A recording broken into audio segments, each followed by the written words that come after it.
मुझे 2 वचन दे। एक वचन तो ये दे कि जब तक मैं जीवित हूं तू घर नहीं छोड़ेगा मेरे बाप। मैंने कैसे कैसे तुझे पाया है।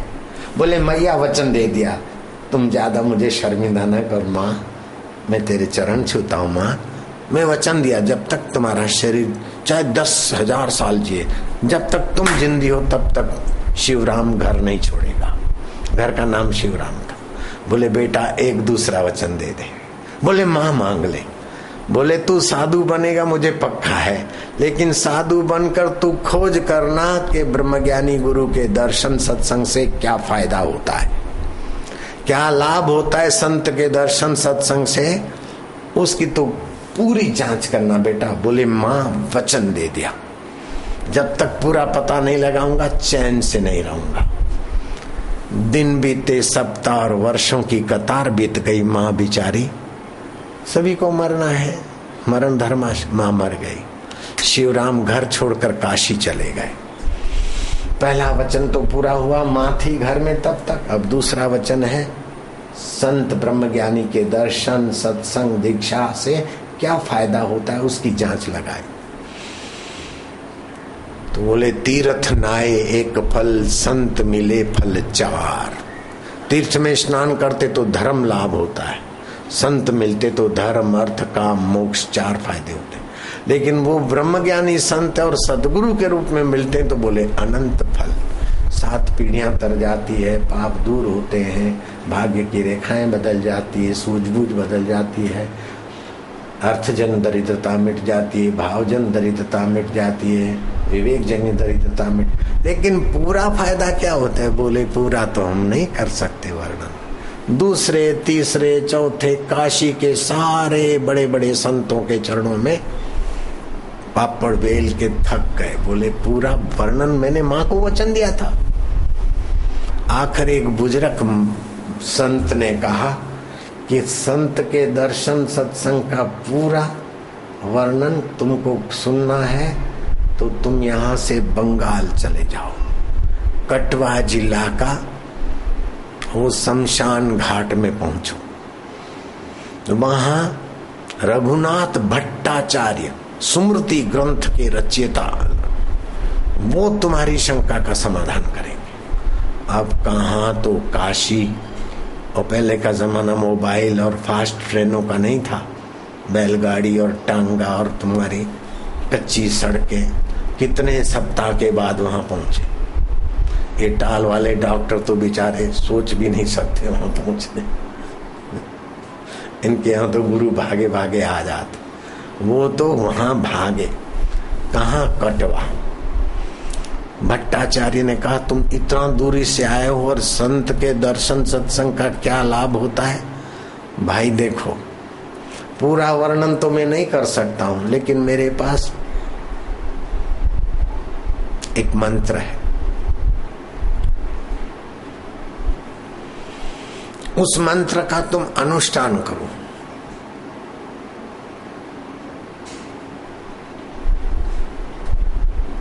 सात दिन के अंदर आकाश मार्ग से भैरवी और सन्यासी तुम्हारे आगे प्रकट हो जाएंगे। हाँ क्या? हाँ।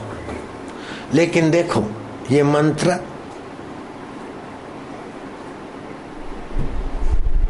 नर्मदा किनारे सिद्ध होगा।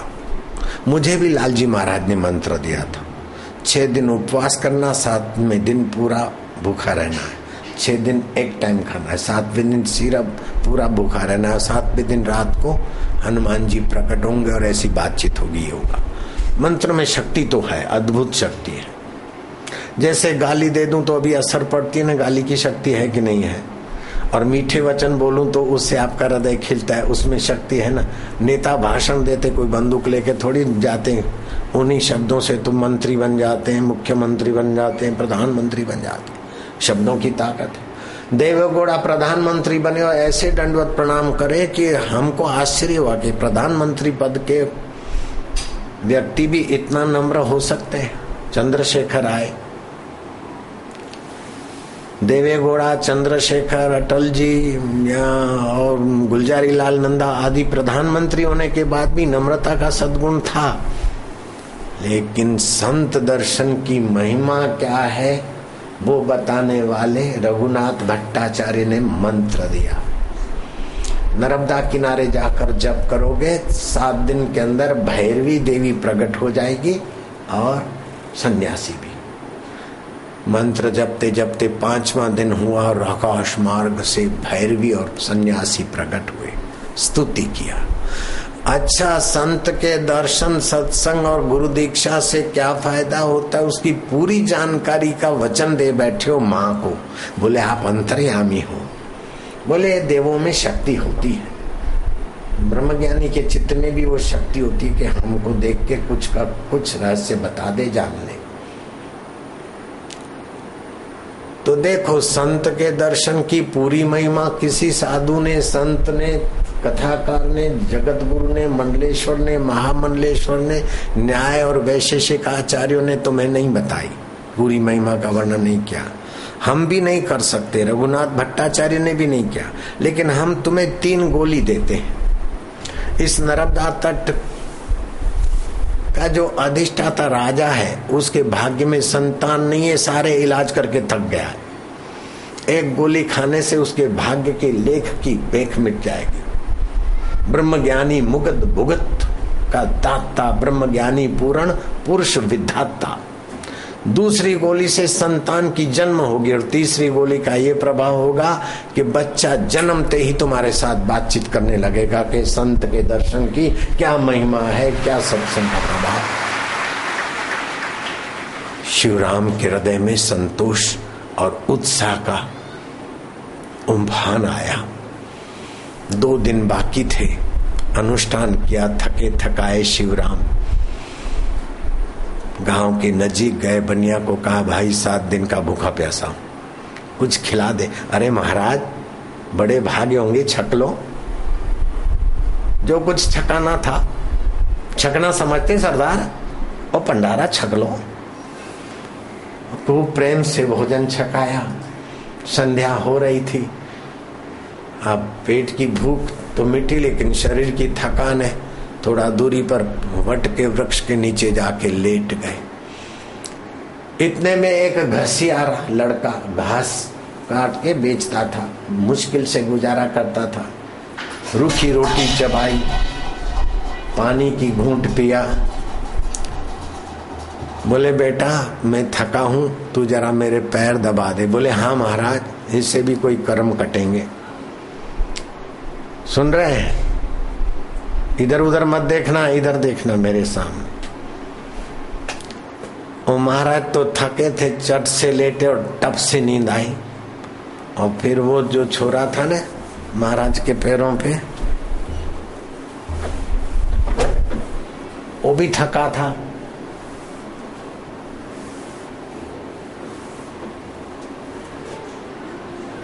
सदा के लिए चल पड़ा। बाबा को तो नींद आ गई और उसको तो सदा के लिए नींद आ गई, मतलब मर गया। सुबह हुआ, ओ घसियारा, ओ गरीब, ओ बेटे, ओ बेटा तो अरे ये क्या हो गया। सुबह होते होते बनिया को जाके जगाया, भाई कुछ लकड़ी का बंदोबस्त कर दे, ऐसा ऐसा हो गया। बनिया ने कहा हाजिर महाराज। लकड़ी वकड़ी लेके जला के नर्मदा किनारे उसकी हड्डियां मडियां डाल के फिर चले। राजा के पास मुलाकात भी बड़ी मुश्किल से हो रही। राजा आजकल बौखला गए हैं, किसी साधु संत पे श्रद्धा नहीं है। अरे बोले श्रद्धा नहीं है तो कोई बात नहीं, मेरी गरज से तुम राजा से मुलाकात तो एक बार करा दो, मेरी बात मान, सुनते ही वो मान लेगा। राजा को जाके कहा राजन तुम्हारे भाग्य में नहीं है, लेकिन एक इस गोली से भाग्य की रेख की मेख हो जाएगी। बेटा होगा, तुम मुझे नजर कैद कर दो, जब तक वो बालक नहीं आता और मेरे से बात नहीं करता मैं तुम्हारा ये राज का इलाका नहीं छोड़ूंगा, मेरे पर भरोसा करिए। सच्चाई थी, तपस्या थी। राजा ने अपनी प्रिय महारानी को बुलाया। सरला, ओ सरलू, सरले, ओ महारानी। दासियां की महारानी महारानी, राजा साहब कब के बुला रहे। महाराज मैं दूर की जगह पर थी, गुस्ताखी माफ हो। क्या आज्ञा है राजाधिराज। यशस्वी राजा को प्रणाम।